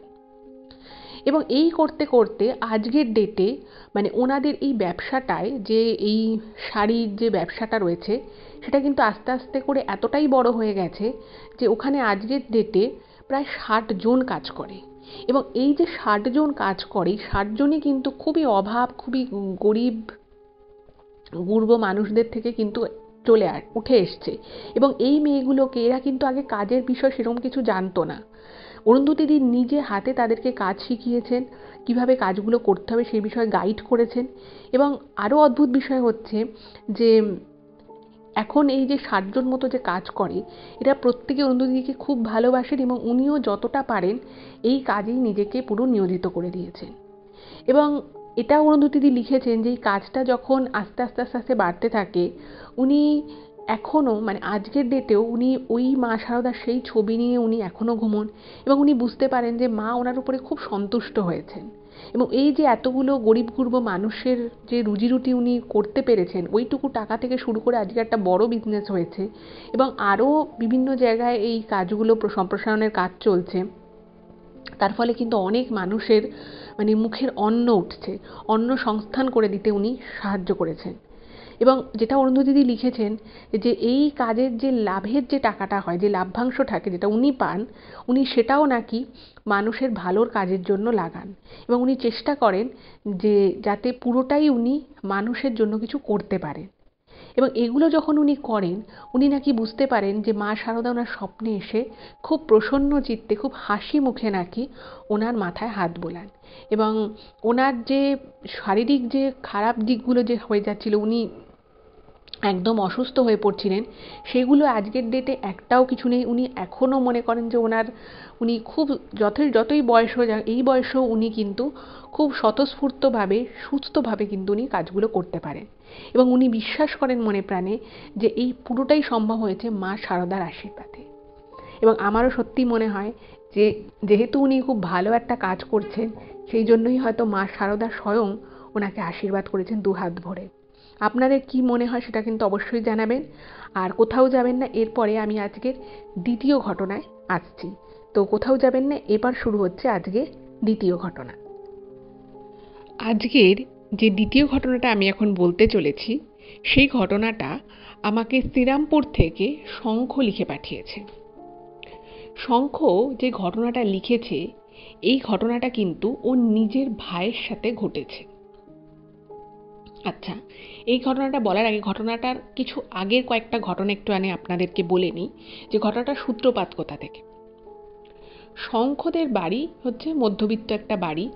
ওর বাবা একটা প্রাইভেট জায়গায় কাজ করতেন এবং ওর মা যিনি ছিলেন, তো তিনিও মানে সাধারণ গৃহবধূই ছিলেন, ঘরে সংসারের পুরোটাকে উনি নিজে একা হাতে সামলাতেন। এবারে শঙ্খর বাবার একটা বিশেষ কাজের জন্য উনি একটা প্রাইভেট জায়গা থেকে বেশ কিছু টাকা ধার করেন, মানে লোন করেন আর কি। এবারে যে জায়গা থেকে উনি লোন করেছিলেন সেখান থেকে উনি খুব বেশি টাকা কিন্তু উনি নেননি, কিন্তু সেটারও একটা টার্ম ছিল, একটা কাগজপত্রে লেখালেখি করে উনি সেই পরিমাণ টাকাটা লোন নিয়েছিলেন। কিন্তু বাস্তব ক্ষেত্রে দেখা যায় যে 1.5-2 বছর পরে, যখন মানে 1.5-2 বছর পর থেকে ওই টাকাটা মানে ভাগে ভাগে কিছু কিছু করে দিয়ে শঙ্কর বাবার ওই টাকাটা শোধ করার কথা ছিল। 2 বছর পরে উনি যখন টাকাটা শোধ করতে যান, উনি দেখেন যে যে পরিমাণ টাকা উনি অ্যাকচুয়ালি লোন হিসেবে নিয়েছিলেন তার থেকে 4 গুণ বেশি টাকা কাগজপত্রে দেখাচ্ছে। এবার এইটা যখন উনি দেখেন, উনি ভীষণ রকমভাবে অবাক হয়ে যান যে উনি মানে হয়তো দেখা যাচ্ছে যে উনি 1 লাখ টাকা লোন নিয়েছিলেন, কিন্তু যখন উনি 2 বছর পরে টাকাটা চোকানোর জন্য উনি প্রস্তুতি নেন, তখন উনি জানতে পারেন যে 1 লাখ টাকা নয়, ওনাকে 4 লাখ টাকা দিতে হবে। এবারে ওনার যখন টাকার প্রয়োজন ছিল, সে সময় একটা এমন এমার্জেন্সি ঘটনা ঘটেছিল যে অত তাড়াতাড়ি উনি কোনো জায়গা থেকে লোন পেতেন না। তো সেই জন্য একটা প্রাইভেট জায়গা থেকে উনি লোন নেন এবং সেখানে যখন উনি লোনটা নিয়েছিলেন সেই সময়ে কিন্তু কাগজপত্রে বেশ একটা গরমিল ছিল। এবার যা হয় আর কি, সাধারণ মানুষ সে তাড়াহুড়োর চোটে লোনটা নিয়েছিল এবং তিনি কিন্তু তখন যত পেপার ছিল সেগুলোকে উনি ঠিকমতো স্ক্রুটিনি করেননি, যার জন্য সেই যে ফল্টটা ছিল, যে ভুলটা ছিল, সেই ভুলটা কিন্তু রয়ে যায় এবং প্রচুর সেটা নিয়ে কথাবার্তা বললেও উনি বুঝতে পারেন যে আর কোনো উপায় নেই, ওনাকে 4 লাখ টাকাই দিতে হবে। মানে আমি একটা উদাহরণ হিসেবে বললাম। উনি মানে শঙ্খ যিনি ইমেলটা করে তিনি কিন্তু টাকার অ্যামাউন্টটা উল্লেখ করেননি, কিন্তু বলেছেন এরকম 3 থেকে 4 গুণ বেশি টাকা। যাই হোক, তো সেই সময় তখন ওই পরিমাণ টাকা দেয়া ওনাদের পরিবারের পক্ষে একটু কষ্টসাধ্য ব্যাপার ছিল। তো তখন কি করতো, তখন ওনার মা কি করলেন, ওনার মা ওনাদের ওখান থেকে আরেকটু দূরে একটা জায়গা ছিল, তো সেইখানে মানে ছোটবেলা থেকে কিন্তু ওদের বাড়িতে ভগবান শ্রীকৃষ্ণের পুজো আর্চা খুব হতো, ওরা খুব মানতো। মানে এই শঙ্কর দাদু ঠাকুমা সবাই আর কি ভগবান শ্রীকৃষ্ণের খুব ভক্ত। তো এবারে তখন ওর মা যেটা করলো, এই শঙ্খবাবুর মা, উনি ওই একটা কীর্তন দল ছিল যারা ওই বিভিন্ন জায়গায় শ্রী হরিনাম সংকীর্তন করে বেড়াতো। তো উনি সেই দলে যোগ দিলেন। এবং কখনো কখনো উনি সেই হরিনাম সংকীর্তন করতেন সেই দলে। আবার কখনো কখনো কোনো জায়গায় যদি ঠাকুরের জন্য ভোগ ঠোগ রান্না করতে হবে, মানে অনেক সময় এরকমও তো হয় যে ওনাদের দলটা গিয়ে শ্রী হরিনাম সংকীর্তন কীর্তন টীর্তন করতো, এবং তার সাথে সাথে ঠাকুরের জন্য যে ভোগ হতো সেই ভোগ তো সবাই রান্না করতে পারে না, তো সেই ভোগ রান্নার ওখানেও উনি কাজ করতেন। তো এইরকম করে আস্তে আস্তে কিন্তু সংসারের মানে একটু যাতে বেশি টাকা ইনকাম করা যায় সেগুলো কিন্তু উনি করা শুরু করলেন। আর এই শঙ্খবাবু যিনি ছিলেন, তো ওনার মা কী করতো, কখনো কখনো ওনাকেও নিয়ে চলে যেত, কারণ যাতে একটু কাজে হেল্প হয়। আর অনেক সময় অনেক দূরের জায়গা থেকে ফিরতে হতো, তো ভাবতো যে ঠিক আছে বড় ছেলেটাকে নিয়ে যায়। আর ওনার যে ভাই ছিল সেই ভাই কিন্তু বাড়িতে থাকতো, কারণ ভাই ওনার থেকে বেশ অনেকটা ছোট। এবার এই করে বিভিন্ন জায়গায় জায়গায় ওনার মায়ের সাথে এই রাধাকৃষ্ণজির নাম করা, তাদের নাম সংকীর্তন করা, এইগুলোর মধ্য থেকে না আস্তে আস্তে ওনার মধ্যেও ভগবান শ্রীকৃষ্ণের প্রতি ছোট থেকেই একটা অগাধ বিশ্বাস, একটা ভালোবাসা, এটা একটা জন্মেছিল। যাই হোক, তো এইটা একটা প্রথমের ব্যাপারটা আগে বলিনি, সেটা হচ্ছে এই যে একটা ঝামেলা হয়েছিল যে প্রায় 3 থেকে 4 গুণ বেশি টাকা দিতে হয়েছিল। তো উনি তো পুরো হাল ছেড়ে দিয়েছিলেন যে ঠিক আছে, উনি তখন বলেন যে আমাকে একটু সময় দিন, আমি এই এই কিস্তিতে টাকাটা মিটিয়ে দেবো। তো বাড়িতে তো একটা খুবই মানে খারাপ লাগার একটা দুঃখের পরিবেশ সৃষ্টি হয়েছে যে একটা বিপদে পড়ে টাকা ধার নেওয়া হলো, এখন চোকানোর সময় মাত্র 2 বছর পরে বলছে 4 গুণ টাকা দিতে হবে প্রায়।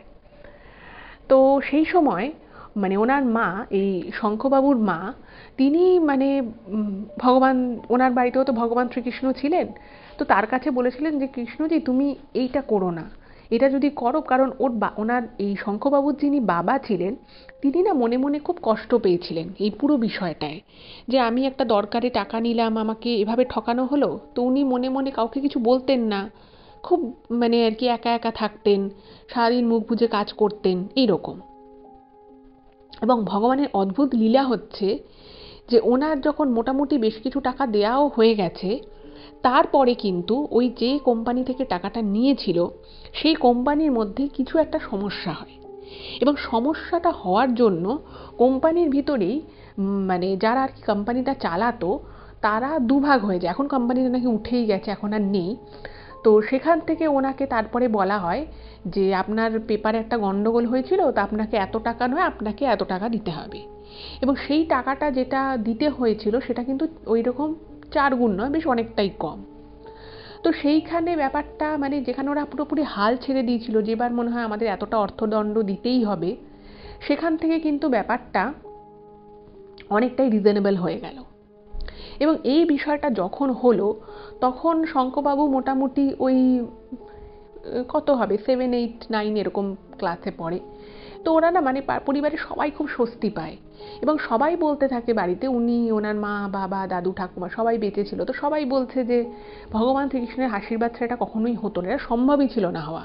যেখানে ওর বাবা এত লড়াই ঝগড়া করেছিল ওই কোম্পানিতে গিয়ে, কাগজপত্র বিভিন্ন জায়গায় জমা দিয়েছিল, কোনোখানে কিছু হলো না, সেখানে হঠাৎ করে ওই কোম্পানির মধ্যে কিছু একটা সমস্যা হলো, বাইরে থেকে কেউ এসে কিছু হয়তো মানে আইনি ব্যবস্থা নিয়েছিল। তো তারপরে কিন্তু ওর বাবার উপরে যে এক্সট্রা যতটা টাকার লোড, যতটা টাকার চাপ পড়েছিল সেটা কিন্তু অনেকটাই কমে যায়। তো এই করে করে মানে তারপরে ওনাদের পরিবারে আরও একটা মানে ওনাদের বাড়িঘর সম্পর্কিত একটা কোনো কাজ পড়ে যায়, এবং ওই যে ওনার মা, শঙ্করবাবুর মা এবং শঙ্করবাবু ওই যে নাম সংকীর্তন দলের সাথে যুক্ত হয়েছিল, তো পড়াশুনোর পাশাপাশি শঙ্করবাবু কিন্তু এই নাম সংকীর্তন উনি মানে প্রথম দিকে হয়তো ওনার অতটা, যেটা উনি লিখেছেন যে সবসময় যে ভালো লাগতো ছোটোবেলায় যেতে তা নয়, কিন্তু আস্তে আস্তে ওই ভগবানের নাম করতে করতে তারপরে ওনার দীক্ষা হয়, উনি শ্রীকৃষ্ণজির মন্ত্রে দীক্ষা নেন। এরপর থেকে ওনার না এই ধরনের কীর্তনের আসরে বা যেখানে হরিনাম সংকীর্তন হতো সেই সমস্ত জায়গায় যেতেন ওনার নিজের ভালো লাগতো। ওনার নিজের ভালো লাগতো বলে উনি কিন্তু যাওয়া শুরু করলেন, এবং উনি মন খুলে মনের আনন্দে কৃষ্ণজিকে ডাকতেন। আর ওনার ভাই যে ছিল তারপরে ওনার আস্তে আস্তে বাড়িতেও আরও বিভিন্ন রকমের কাজকর্ম বাড়তে থাকে। আর ওনার ভাই না মানে খুব মানে পড়াশোনায় খুব ভালো ছিল। আর শঙ্করবাবু যেটা লিখেছেন যে শঙ্করবাবুর পড়াশুনো ভালো লাগতো, কিন্তু ওনার ভাইয়ের মতো উনি অতটা ইন্টেলিজেন্ট ছিলেন না। তো যত টিচাররা ছিল আর কি, প্রাইভেট টিউশনের টিচাররা, তারপরে স্কুলের যারা টিচার ছিল, তারা প্রত্যেকেই বলতো যে এই ছেলেটাকে কিন্তু ভালো করে পড়াতে হবে। মানে ওনার ভাইয়ের কথা আর কি বলতো, যে ওর মাথা ভীষণ ভালো, অঙ্কেও ভীষণ ভালো, মানে সব সাবজেক্টেই খুব ভালো আর কি। তো ওরা পরিবারের মধ্যে সবাই আর কি ভাবতো যে ঠিক আছে, মানে সবাই যখন বলছে ও এত ভালো পড়াশোনা, সত্যি খুব ভালো রেজাল্ট করতো, ওর একাডেমিক স্কোর ভীষণ ভালো, তো সবাই ভাবতো যে না, এই ছেলেটাকে মানে ভালো করে কিছু পড়াতে হবে।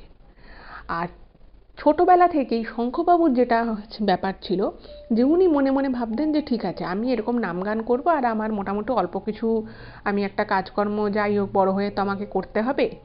আর পুরো পরিবারেরই পুরো আর কি অ্যাটেনশনটা ছিল ওনার ভাইয়ের দিকে, যে ভাইকে ভালো করে পড়াতে হবে।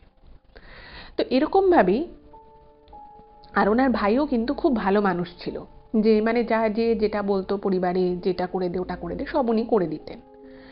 তো এরকম করেই মোটামুটি দিন যাচ্ছে, সময় এগোচ্ছে। এবারে ওনার ভাইয়ের যখন উচ্চ মাধ্যমিক পরীক্ষা, ঠিক আছে, উচ্চ মাধ্যমিক পরীক্ষা, এবার সেই পরীক্ষার সময় একটা ঘটনা ঘটে। সেটা কীরকম ঘটনা একটুখানি আমি বলি। উচ্চ মাধ্যমিক যখন পরীক্ষা, তো তখন ওনার ভাইয়ের হঠাৎ করেই প্রচণ্ড শরীর খারাপ হয়ে যায়। মানে কোনোখানে কিছু নেই, খুব শরীর খারাপ, পরীক্ষার মাঝখানে। এবার বাড়িতে তো খুব চিন্তা, যে ছেলেটা কি করে পরীক্ষা দেবে, এত শরীর খারাপ। তো ডাক্তার দেখানো হলো, ওষুধ নেওয়া হলো, মোটামুটি একটুখানি ঠিকঠাক হলো, এবং ও পরীক্ষাটা কোনো রকম উচ্চ মাধ্যমিক পরীক্ষাটা ও উতরে দিল। আচ্ছা, এবার উতরে যখন দিল, তো তখন বাড়িতে সবাই ভাবছে যে ঠিক আছে, এবার মোটামুটি এবার ছেলেটাকে ডাক্তার দেখাতে হবে। তো ডাক্তারের কাছে নিয়ে যাওয়া হয়, আবার ওর চেক আপ হয়। তো তখন বলে যে না ঠিক আছে, একটু দুর্বল আছে। ভালো কথা।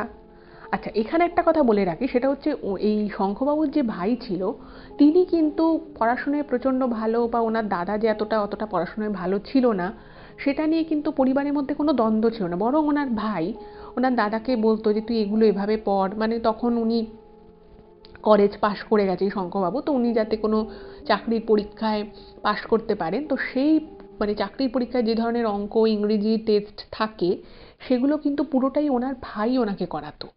মানে এতটাই ভালো সম্পর্ক ছিল।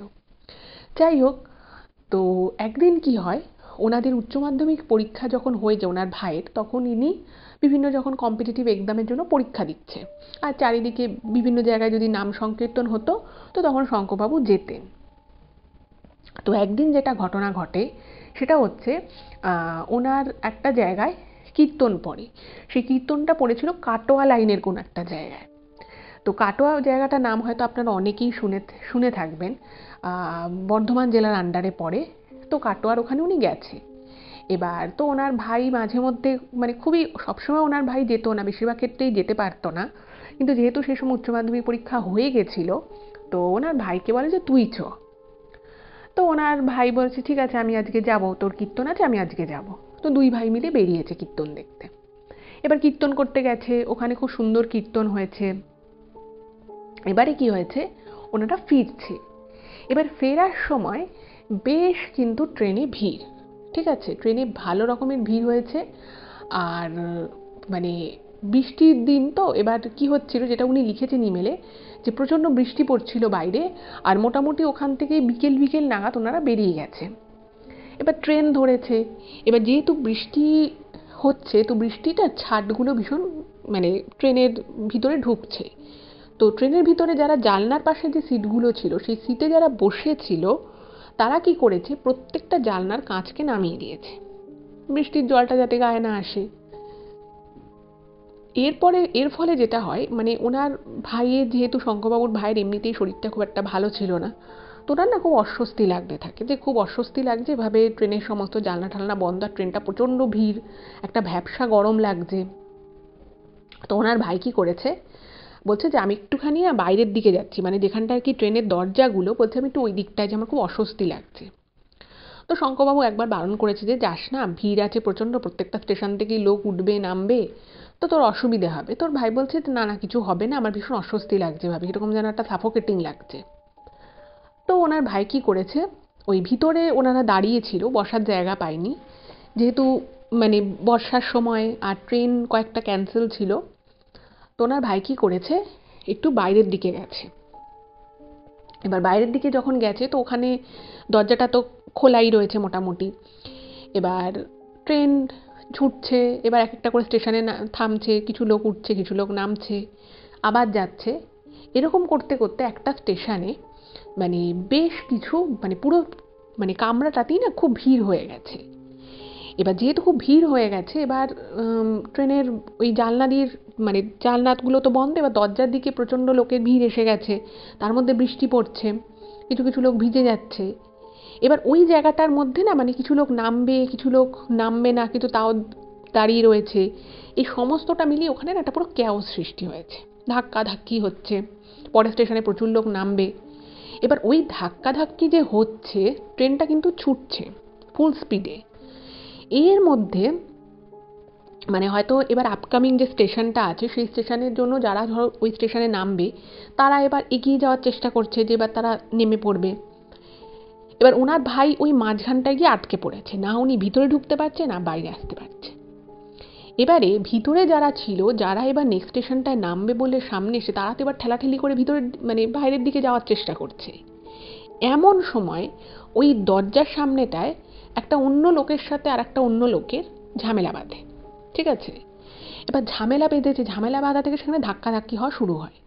এবার এই ধাক্কাধাক্কিতে পাশে যেহেতু মানে উনি মানে এই শঙ্করবাবুর ভাই ঠিক মাঝখানটা যেহেতু ফেসে গেছিল, এই ধাক্কাধাক্কি জিনিস, আর যেহেতু বর্ষা বৃষ্টি হচ্ছিল, ওনার কোনোভাবে ওই জলে লেগে হোক বা কোনো কিছুতে ওনার পাটা পিছলে যায়, এবং পিছলে গিয়ে উনি কিন্তু ওই চলন্ত ট্রেন থেকে পড়ে যান। এই ঘটনাটা যখন ঘটে মানে চলন্ত ট্রেন থেকে যখন পড়েছেন, তখন ট্রেনের স্পিডটা একটু কম ছিল। মানে বুঝতেই পারছেন লোকাল ট্রেন কিন্তু খুব তাড়াতাড়ি স্পিড নিয়ে নেয়। দেখবেন এক্সপ্রেস ট্রেন কোনো জায়গায় যদি কোনো স্টেশনে থামে, সেখান থেকে আস্তে আস্তে ফুল স্পিডে যেতে কিন্তু একটু বেশি সময় লাগে। কিন্তু লোকাল ট্রেন যেই মুহূর্তে প্ল্যাটফর্ম থেকে ছাড়ে সেই মুহূর্তে কিন্তু ভালো স্পিড নিয়ে নেয়, আবার একদম যখন প্ল্যাটফর্মের মধ্যে ঢোকে তখন কিন্তু স্পিডটা কমে। মাঝখানের জায়গাটায় কিন্তু ভালোই স্পিড থাকে, কিন্তু যেহেতু ওটা প্ল্যাটফর্মে ঢোকার কিছুটা আগে ছিল তাই স্পিডটা একটু কম ছিল, বাট সেটাও কিন্তু ভালো রকমের স্পিড ছিল। এবার ওই জায়গা থেকে যখন পড়ে যায়, তখন তো আশেপাশের লোকেরা চিৎকার করে ওঠে যে পড়ে গেল পড়ে গেল, একটা ছেলে পড়ে গেল। এবারে এই কথাটা যখন এই শঙ্করবাবু শুনতে পান, উনি না প্রথমে বুঝতে পারেন না যে কে পড়ে গেছে। তো উনি তো মানে জিজ্ঞেস করছে যে কি ব্যাপার হলো, উনি কিছু বুঝতে পারছেন, উনি ভিতরের দিকে ছিল। তো তারপরে যখন বলছে যে হ্যাঁ হ্যাঁ, তো ওই সবুজ শার্ট পরা একটা ছেলে ছিল, সবুজ শার্ট পরা, তখন ওনার মাথায় আসে যে আরে আমার ভাইও তো সবুজ শার্টই পরেছিল। তো উনি যখন লোকজনকে ঠেলে ঠুলে সামনে গিয়ে যখন জিজ্ঞেস করছে, মানে যা শুনলো এবং দেখছে ওখানে ওনার ভাই নেই, এবং যা শুনেছে তাতে বোঝা যাচ্ছে যে ওনার ভাই পড়ে গেছে। তো ওই মুহূর্তটায় মানে তখন আর ট্রেনের চেন কি টানবে, কারণ ট্রেন এবার মানে মোটামুটি আর 1 মিনিটের মধ্যে এবার ঢুকবে প্ল্যাটফর্মে। তো উনি মনে মনে জাস্ট ওনার যে পৈতেটা ছিল, উনি যেটা লিখেছেন ইমেলে, যে উনি পৈতেটা ধরে কৃষ্ণজিকে বলছেন আমি কিছু জানি না, তুমি আমার ভাইকে সুস্থ রাখবে, আমার ভাইয়ের যেন গায়ে কোনো আঁচ না আসে। আমি জানি না এটা কেন হয়েছে, আমি এত ছোট থেকে আমি আমার পুরো পরিবার তোমাকে এত মানি, তোমাকে এত বিশ্বাস করি, আজ আমি একটু আগেও তোমার নামগান করে এলাম, আমার ভাইটা আমার সাথে গেছিল, আজকে ওর যদি কোনো ক্ষতি হয় আমি কিন্তু সেটা আমি আমার নিজের প্রাণটাও রাখবো না, আমি আমার সমস্ত কিছু তোমার চরণে দিয়ে দেবো। এই বলে উনি মানে মনে মনে উনি বলছেন আমি আর কিছু বলতে পারছি না, আমার পুরো মানে মুখ থেকে কিছু বেরোচ্ছে না, আমার চিবুক দুটো মনে হচ্ছে যেন শক্ত হয়ে গেছে। তো সঙ্গে সঙ্গে ট্রেন তারপর একটু আগেই মানে প্ল্যাটফর্মে ঠিক প্রপার জায়গা না তার আগেই দাঁড়িয়ে পড়ে, এবং উনি বলছেন যে আমি ট্রেন থেকে নেমে শুধু দৌড়েছি, পুরো দৌড়েছি, বলছে প্রচণ্ড বৃষ্টি পড়ছে, আমি ট্রেন থেকে নেমে দৌড়েছি, আমার সাথে আরও কিছু কিছু লোক পিছন পিছন আছে, বলছে আমি পুরো কৃষ্ণজিকে ডাকছি এবং আমি বলছি আমি যেন আমার ভাইকে ঠিক দেখি, আমি যে এইভাবে দৌড়ে যাচ্ছি আমি যেন খারাপ কিছু না দেখি, এবং যদি আমি কিছু খারাপ দেখি আমার প্রাণটা কিন্তু আমি আজকেই তোমার কাছে দিয়ে দেবো। মানে উনি একদম পুরো নিশ্চিত হয়ে বলছে। এমন সময় উনি ওরকম করে ছুটে দৌড়ে গেছে, তো এরপরে উনি যে জিনিসটা চোখের সামনে দেখেন, এটা দেখে উনি নিজে হতভম্ব হয়ে যান। যে জিনিস উনি দেখেন, উনি দেখছেন যে ওনার ভাই মানে বৃষ্টির মধ্যে তো মানে ভিজিবিলিটিটা একদম কমে গেছে, পুরো সাদা সাদা হয়ে গেছে চারিদিক, এবং সন্ধে সন্ধে প্রায়, তো ভালো কিন্তু ভিজিবিলিটি নেই। উনি দেখছেন ওনার ভাই হালকা করে একটু খোঁড়াতে খোঁড়াতে, মানে পায়ে জাস্ট লাগলে যেভাবে মানুষ একটু খুঁড়িয়ে হাঁটে, ঠিক সেরকম করে খোঁড়াতে খোঁড়াতে মানে উনি মানে চোখ মুখ থেকে আর কি ওই যে জলগুলো যে পড়ছে বৃষ্টি সেগুলোকে ঝাড়তে ঝাড়তে সেও সামনের দিকে আসছে। এইটা দেখে যেটা শঙ্খবাবু লিখেছেন যে আমি এত খুশি হয়েছি যে আমার ভাই ঠিক আছে, আমার ভাইয়ের আমি মানে উনি না মানে চারিদিকে ওনার ভাইয়ের শরীরটার দিকে তাকাচ্ছে যে কোথাও কোনো চোট পেয়েছে কিনা, কোথাও আঘাত লেগেছে কিনা, কোথাও রক্তপাত হচ্ছে কিনা। উনি দেখছেন যে ওনার ভাই একদম ঠিক আছে, হাতে ঠাতে একটুখানি সামান্য জাস্ট ছড়ে গেছে, এবং ওনার ভাইয়ের পায়ে একটু যে উনি দেখছেন যে একটু হাঁটতে অসুবিধে হচ্ছে, তো সেটার কারণ হচ্ছে ওনার ভাইয়ের পায়ের যে একটা নখ, সেই নখটা একটুখানি বাজে রকমভাবে কেটে মানে উল্টে গেছে টাইপের। তো এটা এইটুকু ছাড়া আর গায়ে যেরকম আর কি ময়লা ধুলো ময়লা লাগা, কাদা লেগে গেছে, এইটুকু ছাড়া ওনার ভাইয়ের কোথাও কোনো ইনজুরি নেই। তো আরও আশপাশের লোকজন ছিল, তারাও এবার চলে এসছে, তারা এসে ওনাকে বলছে যে ওর ভাইকে জিজ্ঞেস করছে কি হয়েছে, কোথায় লেগেছে, কি ব্যাপার। তো ওনার ভাই একদম স্বাভাবিকভাবে কথা বলছে, বলছে আমার সেরকমভাবে লাগেইনি, আমি কাদা জলের মধ্যে পড়েছি। তো বলছে দেখো আমার জামা কাপড় এরকম হয়েছে, আর ওনার পায়ের যে একটা নখ ছিল সেই নখটা সামান্য একটা জায়গায় একটুখানি উল্টে গেছে, কিন্তু বাকি আর শরীরে ওনার কোথাও আঘাত লাগেনি। কিন্তু যে স্পিডটা ট্রেনের ছিল, সেই ট্রেনের স্পিডে কেউ যদি চলন্ত ট্রেন থেকে পড়ে যায়, মানে তার পক্ষে এরকমভাবে অক্ষত থাকা এটা একেবারেই সম্ভব নয়। এবং ওখানে শুধু এটা শঙ্খবাবু নয়, ওখানে আরও যারা যারা ছিল, যাদের সামনে ঘটনাটা ঘটেছে, তারা প্রত্যেকে কিন্তু এই কথাই বলেছে যে বাবা তুমি তো খুব মানে ভাগ্যবান যে তোমার কিছু হয়নি। মানে এরকম একটা স্পিডে, যতই স্পিডটা একটু কমুক না কেন, মানে ফুল স্পিডে না থাকুক, বাট যে স্পিডে ও পড়েছে তাতে কিন্তু মানে অনেক ওর মানে দুর্ঘটনা ঘটে যেতে পারে, অনেক বড় দুর্ঘটনা ঘটতে পারতো। কিন্তু এইটাই মানে শঙ্খবাবু এবং ওনার ভাই এটাই বিশ্বাস করেন যে সেদিন শুধুমাত্র ভগবান শ্রীকৃষ্ণের জন্যই উনি বেঁচেছেন। এবং পরে যখন শঙ্খবাবু বা ওনার পরিবারের লোকেরা ওনার ভাইকে জিজ্ঞেস করে যে তুই যখন পড়ে গেলি তখন তুই কোথায় পড়লি, তো তখন নাকি ওনার ভাই একটা কথা বলেছে, এবং ওনার ভাইয়ের একটা কথাই শুধু মনে আছে, উনি যখন মানে ট্রেন থেকে ওভাবে পা পিছলে পড়ে যায় সেই মুহূর্তে উনি বুঝতে পারেন যে কেউ যেন ওনাকে মানে একটা জিনিসকে ওপর থেকে যদি আমরা একটা কোনো জিনিসকে আমরা ফেলে দিই এবং নিচ থেকে যদি কোনো একটা মানুষ মানে কোলে নিয়ে নেয়, কোলে করে ধরে নেয়, সেটা যেরকম একটা ফিল আসবে, এই শঙ্খবাবুর ভাইয়ের কিন্তু একটা সেম ফিলিংস আসে। ওনার মনে হয় যে এই মুহূর্তে উনি ট্রেন থেকে পিছলে পড়ে গেল, মনে হলো যেন ওনাকে কেউ খুব আলতো করে ধরে কাদার মাঝখানে জাস্ট রাখলো। মানে একটা মানুষ যদি জাস্ট পড়েও যায় একটা নির্দিষ্ট স্পিডে, তাতেও কিন্তু তার শরীরে একটা জার্কিং হবে, সে একটা ব্যথা অনুভব করবে, সাডেন পড়ে যাওয়ার জন্য শরীর একরকমভাবে রিয়্যাক্ট করবে, এটা খুব স্বাভাবিক।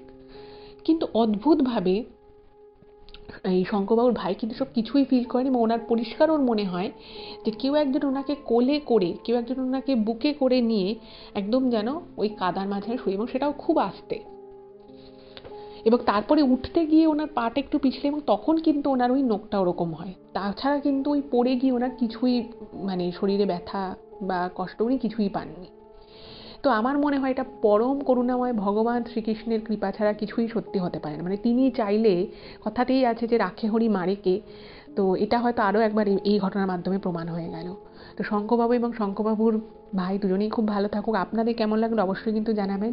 যদি ভালো লাগে প্লিজ চ্যানেলটাকে সাবস্ক্রাইব করবেন, আর লাইক করতে কিন্তু একদম ভুলবেন না। আপনারা অনেক সময়ই ঘটনাটা শোনেন কিন্তু লাইক করেন না, প্লিজ একটা লাইক করে দেবেন। সকলে ভালো থাকবেন। আর দ্য বং সপা চ্যানেলটাকেও কিন্তু সাবস্ক্রাইব করবেন, এবং ওই চ্যানেলের কন্টেন্টগুলো কেমন লাগছে সেটাও কিন্তু জানাবেন। দেখা হচ্ছে পরবর্তী ভিডিওতে। সকলে ভালো থাকবেন। নমস্কার।